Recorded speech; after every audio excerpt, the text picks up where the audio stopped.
A site visit by provincial authorities following a tragic incident that claimed the lives of 4 SANDF members.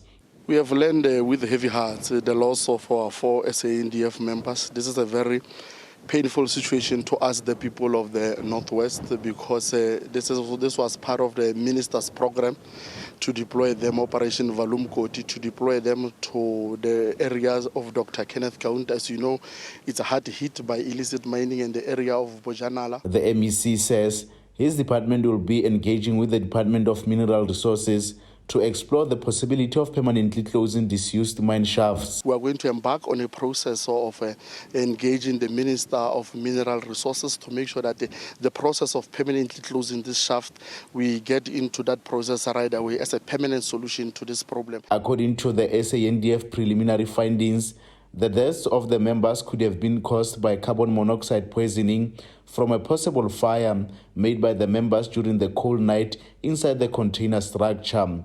The bodies of the deceased were transported to the Klerksdorp State Mortuary for further investigation and post-mortem. Tabiso Moss, SABC News, Orkney.